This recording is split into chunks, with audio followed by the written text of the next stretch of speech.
Hello friends, துவரம்பருப்பு, தண்ணி, மஞ்சத்தூள், பெருங்காயம், கொஞ்சமாக விளக்கெண்ணெய் விட்டு ஒரு 3 விசில் விட்டு எடுத்துக்கலாம். இந்த பருப்பை தாளிக்காமையும் அப்படியே சாப்பிட்லாம். சாதத்தில் போட்டு நெய் விட்டு சாப்பிட்டோம்னா ரொம்ப டேஸ்ட்டாக இருக்கும், உப்பு போட்டு. இதுக்கிடையில் குக்கரில் பீட்ரூட்டு, மிளகாத்தூள், உப்பு, மஞ்சத்தூள், தண்ணி விட்டு ஒரு 6 விசில் நான் விட்டு எடுத்துக்கிட்டேன். இது கொஞ்சம் முத்தலாக இருந்த மாதிரி இருந்ததுனால வேகிறதுக்கு லேட் ஆகுமே அப்படின்ட்டு அதுக்கிடையில் சாதமும் வச்சுட்டேன்.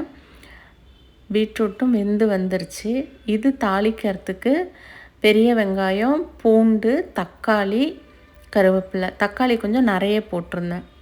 அந்த புளி போடுறதுக்கு பதில், தயிர் போடுறதுக்கு பதில் தக்காளியை நிறைய போட்டிருந்தேன்.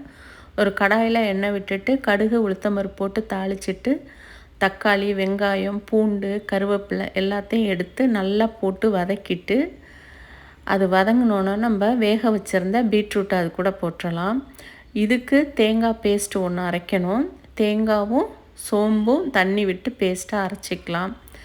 இதே மாதிரி உருளைக்கிழங்கில் பண்ணலாம், முருங்கைக்காயில் பண்ணலாம், அவரைக்காயில் பண்ணலாம், கேரட்லேயும் பண்ணலாம். எல்லா காயிலையுமே பண்ணால் ரொம்ப நல்லாயிருக்கும். அதுக்கிடையில் தேங்காய் பேஸ்ட்டும் ரெடி ஆயிடுச்சு.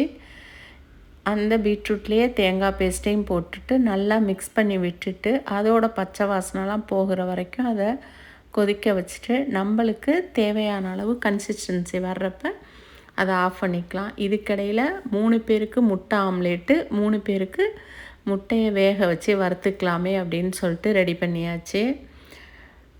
இந்த பீட்ரூட் பொரியல் சாதத்தில் போட்டு பிசைஞ்சு சாப்பிட்லாம். சாம்பார் சாதம், ரசம் சாதம், தயிர் சாதம் எல்லாத்துக்குமே ரொம்ப நல்லாயிருக்கும். இறக்கிறதுக்கு முன்னாடி கொத்தமல்லியை தூவி மிக்ஸ் பண்ணி விட்டு இறக்கிக்கலாம். இது சப்பாத்திக்கு தொட்டுக்கிட்டாலும் நல்லாயிருக்கும், கொஞ்சம் தழுத்தழுன்னு வச்சு. இதுக்கிடையில் சாதமும் ரெடி ஆயிடுச்சு. நேற்று வச்ச சாம்பார் மீதி இருந்துச்சு. அதையும் நம்ம கொதிக்க வச்சு எடுத்துக்கிட்டு நிறைய காய் போட்டு வச்சுருந்தேன். அதையும் எடுத்துக்கிட்டு யூஸ் பண்ணிக்கலாமே அப்படின்ட்டு முட்டையும் வறுத்துட்டேன். அரிசி அப்பளம், உளுந்து அப்பளம், மோர் மிளகாய் எல்லாமே வறுத்துருந்தேன். அன்னைக்கு லன்ச் பிளேட் எங்களுக்கு இதுதான்.